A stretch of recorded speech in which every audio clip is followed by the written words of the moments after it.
Amara Okafor did not marry Chinedu Okeke because he had money. She married him because she believed in him. She saw a future in him, even when that future was still hiding behind poverty, rejection, and empty promises. Their marriage started in one room in Ajagunle. One room, one thin mattress, 2 plastic chairs, a stove near the door.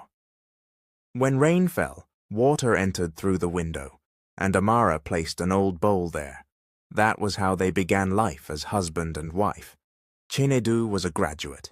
He had gone to university, worn convocation gown, taken pictures, and made his family proud. But after graduation, job refused to come. Every week, he dressed in his best shirt, carried his brown envelope, and went for interviews. He returned home tired, dusty, and quiet. "They said they will call me," he always told Amara, but the calls never came. Amara had no time to sit and complain. She worked as a salesgirl in a supermarket. Sometimes she helped at the cashier's table. She stood for long hours until her legs ached. Customers shouted at her. Managers ordered her around, but she swallowed everything because rent must be paid and food must enter the house. From her small salary, she paid rent. She bought gari, rice, beans, kerosene, and transport money for Chinedu's interviews. Sometimes she returned home with a tired smile, pretending she was fine when her body was crying for rest. Chinedu saw all these things, and shame began to eat him. But instead of saying thank you, pride entered his mouth. One evening, Amara came home with foodstuff in a black nylon bag. Chinedu looked at her and said, "You are behaving as if you are the man of this house." Amara stood still. Those words touched her deeply. She said softly, "Chinedu, I am not trying to be the man. I am only trying to be your wife." But pride is a dangerous thing when it enters a poor man's heart. Amara's mother, Mama Ngozi, came visiting one afternoon. She saw her daughter's tired face and understood everything without asking too much. "My daughter," Mama Ngozi said, "help your husband, but don't carry marriage alone. Marriage is not a bag of cement that one person will put on her head." Amara smiled sadly. "Mama, Chinedu will make it. This is only a season." Outside the room, neighbors were talking. They said Amara had married a man who could not feed her. Some women laughed at the tap. Some men shook their heads when Chinedu passed. Amara heard them, but she defended him. "My husband is not lazy," she said one day. "He is only waiting for his time." That night, there was no money for soup. Amara mixed gari in a bowl and poured groundnut on top. She and Chinedu ate in silence. The room was quiet. Even the fan was not working because there was no light. Chinedu looked broken. Then Amara touched his hand and whispered, "This poverty will not last forever." Chinedu looked at her with wet eyes. "When I get a good job, I will build you a beautiful house, a mansion. You will never suffer again." Amara smiled. She believed him. That was where her mistake started. After that night of gari and groundnut, Amara held on tighter to hope. She believed Chinedu's promise like a woman holding candlelight inside darkness. She told herself that one day all this shame would turn to testimony. But my people, poverty does not just test the stomach. It tests love. It tests patience. It tests pride. The next morning, Chinedu woke up early and prepared for another interview in Victoria Island. He ironed his white shirt until the collar stood stiff. He polished his black shoes until he could almost see his face inside them. Amara gave him transport money from the little she had kept for food. "Go well," she told him. "Today may be the day." Chinedu nodded like a man who wanted to believe her.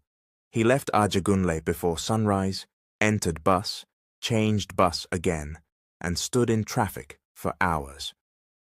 When he reached the company, he saw many young graduates like him, all holding envelopes, all wearing hope on tired faces. By afternoon, the interview was over. By evening, Chinedu returned home. Amara looked at him immediately. "How was it?" Chinedu removed his shoes slowly. "They liked me. They said they will call me." But something in his voice was empty. Later that night, while washing his shirt, Amara found the rejection email printed inside his envelope. The company had already told him he was not selected. Amara did not confront him. She folded the paper quietly and kept it back. She understood that sometimes a man lies, not because he wants to deceive, but because shame has covered his mouth. But Chinedu's shame was becoming heavy. His old classmates were moving forward. One bought a Toyota Corolla and posted it online. Another got married in a big hall with live band. Another traveled to Canada. Every time Chinedu saw their pictures, his face changed. He would drop his phone and say, "Some people are just lucky." But deep inside, he was asking himself, "Why not me?" Soon, he stopped attending family gatherings.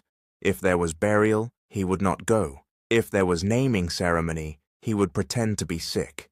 He was tired of aunties asking, "Chinedu, where are you working now?" One Sunday, Mama Ifeoma, Chinedu's mother, visited them. She entered their small room, looked around, and sighed loudly. "My son, this is not how your life is supposed to be," she said. Amara greeted her respectfully and offered water. Mama Ifeoma looked at her from head to toe. "Some women bring luck to their husbands. Some women bring delay." Amara's heart dropped. Chinedu heard it, but he said nothing. That silence pained Amara more than the insult. Still, she continued to help him. When Chinedu needed money to print more CVs and passport photographs, Amara secretly sold one small gold chain her mother had given her before marriage. She did not tell him.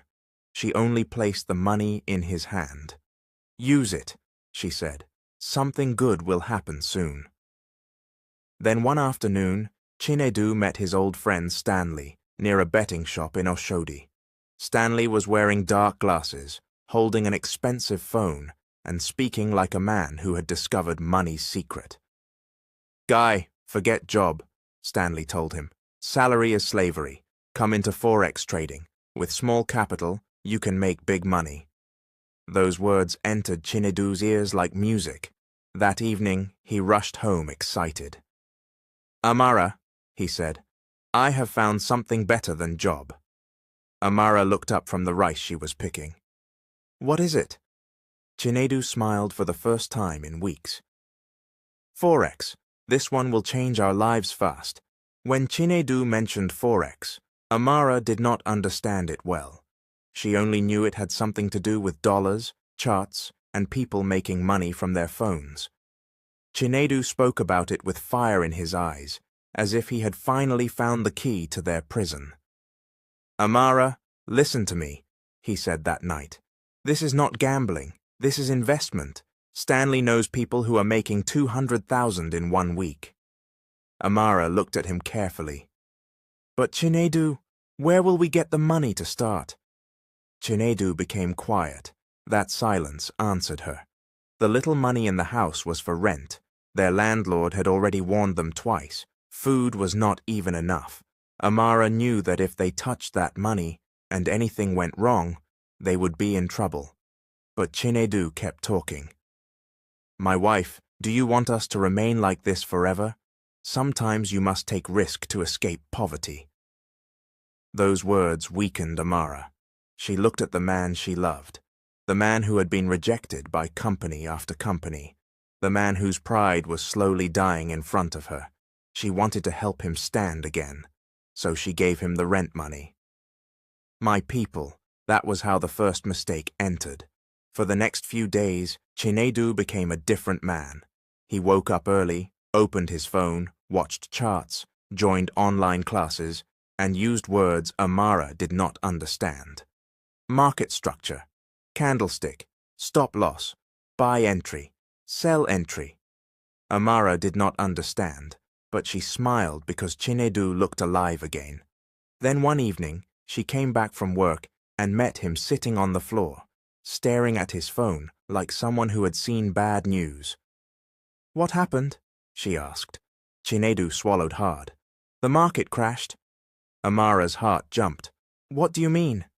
"The money is gone." For some seconds, Amara could not speak. Rent money, food money, their only safety, gone. But when she saw tears gathering in Chinedu's eyes, anger left her. She knelt beside him and touched his shoulder. "It is okay," she whispered. "Maybe next time will be better." And that was the problem. There was always a next time. Chinedu blamed the market. Then he blamed poor network. Then he blamed Stanley for not guiding him properly. He said he now understood his mistake and only needed one more chance. Amara should have refused, but love can make a wise woman foolish. She borrowed money from one of her co-workers, Ifioma, and gave it to him. She told herself this second chance would recover everything, but the second money disappeared faster than the first. This time, Chinedu shouted. He hit the table. He accused Stanley of teaching him the wrong strategy. He said enemies were fighting his destiny. Amara sat quietly and listened. Inside her heart, fear had started growing.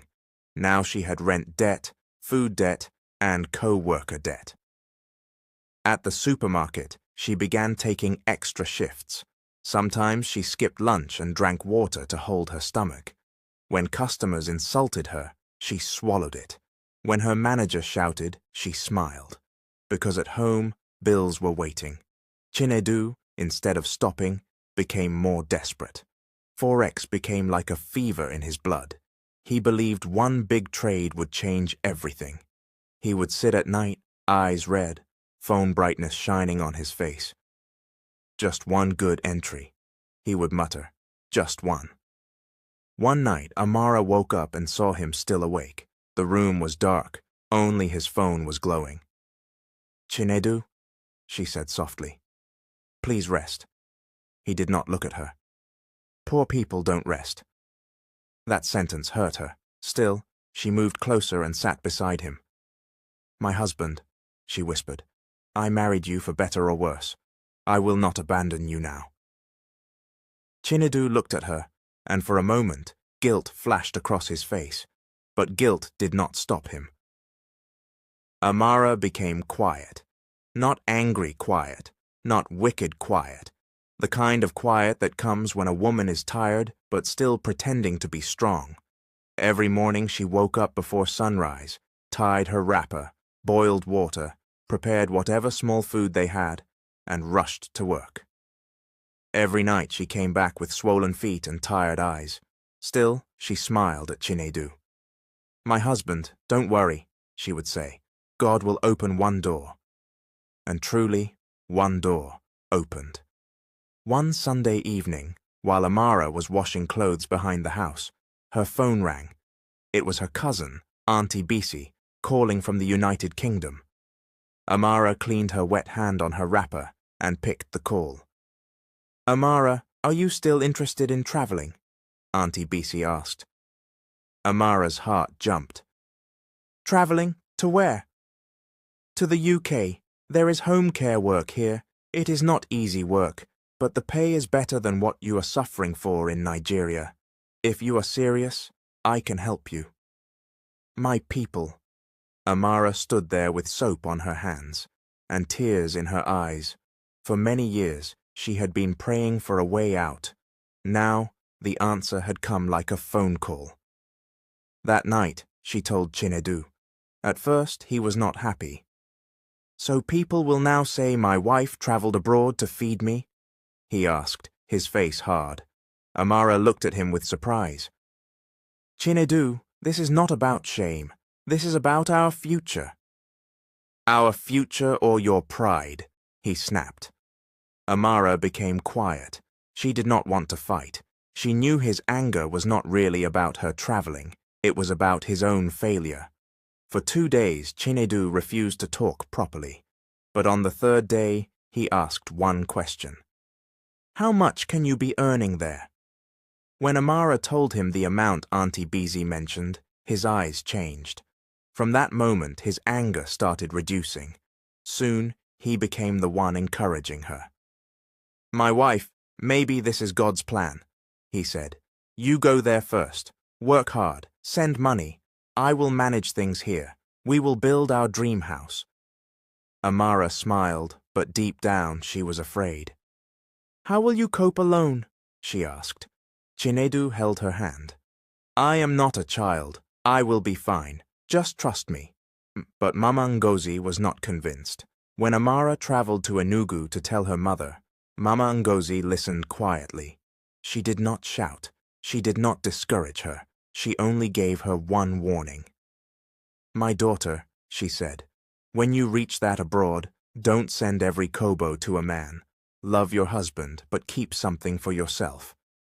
Amara shook her head. "Mama, Chinedu is my husband. Anything I have is for both of us." Mama Ngozi sighed.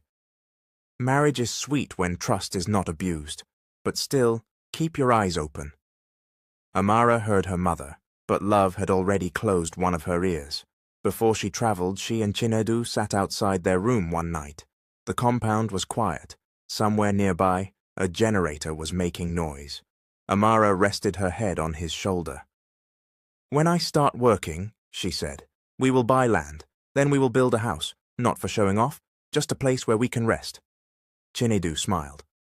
"A mansion." Amara laughed softly. "You and mansion." "Yes," he said, "you deserve it."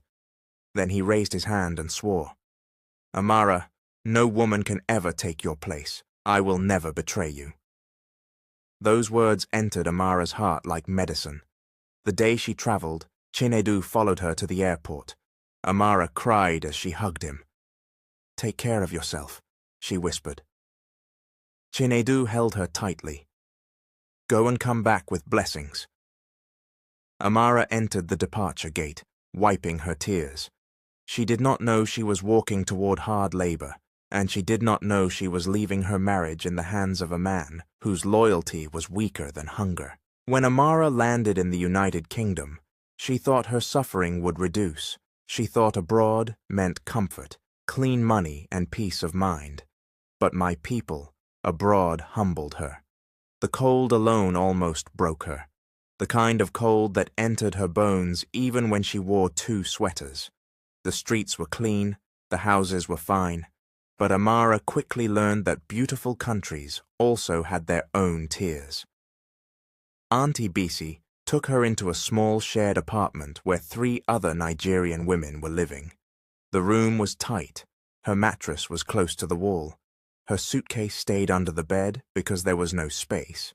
At night, she could hear other women talking on the phone, crying quietly, or praying against stress. That was where Amara started her UK life. Her first job was as a home care assistant. She visited elderly people in their houses. Some were kind, some were rude. Some could not walk, some could not bathe themselves. Some shouted at her because they were sick, lonely, or confused. Amara cooked for them. She cleaned their rooms, she washed plates, she helped them dress, she helped them move from bed to chair. Sometimes she cleaned things she never imagined she would clean in her life. The work was not shameful, but it was heavy. Some days she worked 14 hours. 14 hours standing, walking, lifting, bending, smiling, apologizing, and swallowing her tiredness. By the time she returned home, her feet would be swollen, her back would be aching, her eyes would be red, but before sleeping, she would still call Chinedu. "My husband, how are you?" she would ask with a tired voice. "I'm fine," Chinedu would reply. "How is work?" "It is not easy," she would say, "but we thank God." Then Chinedu would remind her of why she was there. "Remember our dream, Amara. If we suffer now, we will enjoy later." Those words kept her going. At the end of her first month, Amara received her salary. She held her phone and stared at the money in her account. For a moment, she wanted to buy herself a good winter jacket. She wanted to buy proper shoes. She wanted to eat something nice. But then she remembered Chinedu. She sent almost everything to him. For land, she wrote in the transfer note. Chinedu called immediately. My wife, God bless you. You will never lack. Amara smiled with tears in her eyes. That blessing was enough for her. Month after month, she worked and sent money. Sometimes for land search, sometimes for survey, sometimes for building plan, sometimes for cement, sometimes for workers. Chinedu always had one need, and Amara always answered. He started sending her pictures. First, he sent pictures of land documents. Then he sent a video of empty land. Then he sent drawings of a big house with balcony, pillars, and a wide compound. Amara watched the video again and again. Our home, she whispered. But life in the UK was lonely. At night, after work, she sat on her bed and looked at Chinedu's pictures. She missed his voice. She missed Nigerian food. She missed hearing neighbors argue in the compound. She missed home. Sometimes she told Chinedu, maybe I should come and visit for 2 weeks. But Chinedu always discouraged her. Not yet, my wife. Flight ticket is expensive. That money can buy blocks. Be patient. When the house reaches roofing level, you can come. Amara believed him. But one person did not believe everything. Mama Ngozi. Every time Amara called her mother, Mama Ngozi asked, Are you saving something for yourself? At first, Amara dodged the question.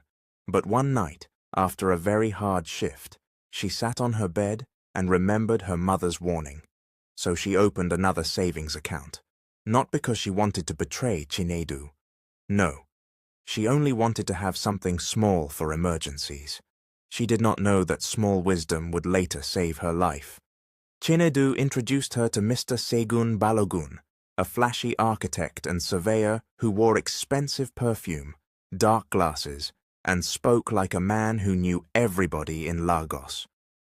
Madame Amara, Mr. Segun said during a video call, don't worry at all. Your husband is in safe hands. This land is correct. The documents are clean. The location is powerful. Amara believed him because Chinedu believed him.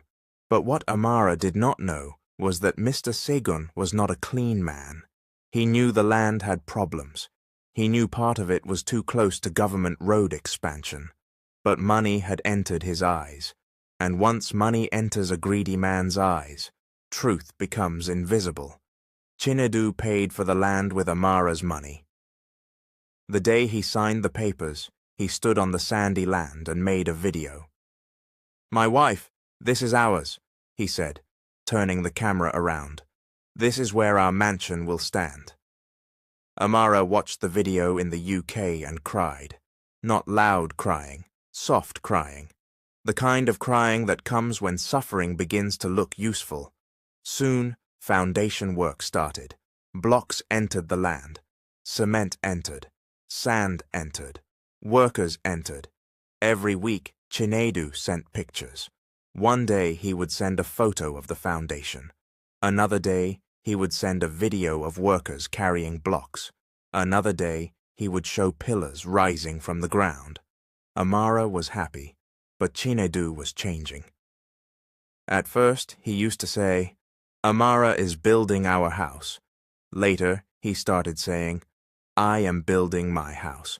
Small difference, big meaning. Whenever neighbors or friends saw him at the site, they hailed him. Chief Chinedu. Big man. Investor. Lekki landlord. Chinedu liked it. He liked the respect. He liked the way people shook his hand. He liked how women looked at him differently. He did not tell them his wife was working 14-hour shifts abroad to fund everything. He allowed them to believe the money was his. Even Mama Ifeoma began to boast in the village. My son is building mansion in Lagos, she told people. I told you Chinedu is not a poor man. Nobody mentioned Amara. Nobody mentioned her swollen feet in the UK. Nobody mentioned the cold mornings, the night shifts, the cheap food, and the clothes she refused to buy for herself. Only Emeka, Chinedu's younger brother, saw the truth clearly. Emeka visited the site one afternoon and watched Chinedu ordering workers around like a king. "Brother," Emeka said quietly, "don't let this house enter your head. Remember who is sending the money." Chinedu frowned. "What do you mean?" "I mean, Amara is suffering abroad. Don't start behaving as if this thing came from your pocket." Chinedu's face hardened. "Emeka, mind your business. Amara is my wife. Her money is my money." Emeka shook his head. "That kind of talk destroys men." But Chinedu did not listen. That night Amara called him. He smiled brightly and showed her the foundation again. Amara placed her hand on her chest. "Chinedu, God is good," she whispered. "Our future is finally standing." Chinedu smiled, but behind that smile, pride had already entered the house before the roof was even built. While Amara was in the UK, working herself almost to pieces, another person was watching the mansion rise from the ground. Her name was Kemi Adewale. Kemi was Amara's best friend from their younger days. She was beautiful, stylish, and sharp with her mouth. She knew how to laugh with you in public and envy you in private. She and Amara had eaten together, cried together, shared secrets together. But my people, not everybody who calls you sister, is happy when God starts answering your prayers. The first day Kemi visited the building site, Chinedu was standing with workers, wearing dark sunglasses, and holding his phone like a big contractor. The house was not finished yet, but the pillars were high, the compound was wide, and anybody could see that serious money was entering the project. Kemi stepped out of a taxi and looked around with surprise. "Chinedu!" she shouted. "So this is what you people are building?" Chinedu smiled proudly. "Yes, oh, we thank God." Kemi walked around slowly, touching the wall, looking at the balcony, opening her mouth as if she was shocked. "Amara is lucky, oh," she said. "See mansion, see house. My friend is enjoying." Those words entered Chinedu's head like sweet wine. For years, people had looked at him like a failure. Now Kemi was looking at him like a successful man. She did not talk about Amara's money. She did not mention the UK suffering. She praised him as if he alone carried the whole building on his head. From that day, Kemi started coming around. At first, she said she only came to check the progress for Amara. "After all, she is my best friend," Kemi told Chinedu. "Somebody has to help her watch things in Nigeria." Chinedu saw nothing wrong with it. Then Kemi began bringing food. One afternoon, she came with jollof rice, fried plantain, and chicken in a food flask. Chinedu had been at the site since morning and had not eaten well. "Ah, Kemi, you cooked all this?" he asked. She smiled. "What are friends for? Amara is not around. Somebody must make sure you don't starve." My people, that was how the door opened. Small care, small food, small laughter, small visits. Before long, Kemi was no longer visiting only the site. She started visiting Chinedu at home. She would sit and watch movies with him. She would sweep small, arrange plates small, ask him if he had eaten, laugh at his jokes, praise his ideas. And Chinedu, who was lonely and full of pride, began to enjoy it. Neighbors started noticing. One woman in the compound told another, "This Kemi is coming here too much. Is she still visiting her friend's husband or her own husband?" Another replied, "Leave them. When Wahala starts, we will hear." But Amara heard nothing. Kemi still called her on video with a smiling face. "My babe," Kemi would say, "don't worry at all. I passed by the house today. Everything is going well. I even checked on Chinedu. Your husband is fine." Amara, tired from work, would smile with gratitude. "Kemi, thank you. You are truly my sister." Kemi would smile back, but after ending the call, her face would change. One night, Kemi sat with her cousin, Ronke, in her small apartment in Surulere. Ronke noticed the way Kemi kept talking about the mansion. "Kemi, be careful," Ronke warned. "That man is your friend's husband." Kemi hissed. "Which friend?" Amara that ran to London and left a fine man here alone? Is she better than me? Ronka stared at her. Kemi leaned back and smiled bitterly. I am tired of watching Amara enjoy everything. Husband, money, mansion. This life is not fair. My people, that was the day jealousy removed its mask. Kemi had not entered the marriage by force. She entered with food. She entered with friendship. She entered with fake loyalty. And Amara, far away in the UK, was thanking the same woman who was slowly taking her place. Here comes the end of part 1 of this emotional story. My people, we have seen how Amara suffered, loved, trusted, and sacrificed everything for the man she called her husband. We have also seen how Kemi slowly entered the picture with fake friendship, sweet words, and hidden jealousy. But the matter has not ended here. The real betrayal, the shocking discovery, and the consequences of wickedness are still coming in part 2. So please, don't forget to like, subscribe, and turn on your notification bell for more emotional stories from Mr. Hope 3D Stories. Also, comment your opinion below. What do you think about Amara, Chinedu, and Kemi? Who is your favorite character so far? Thank you for watching. Stay blessed, stay safe, and have a wonderful day.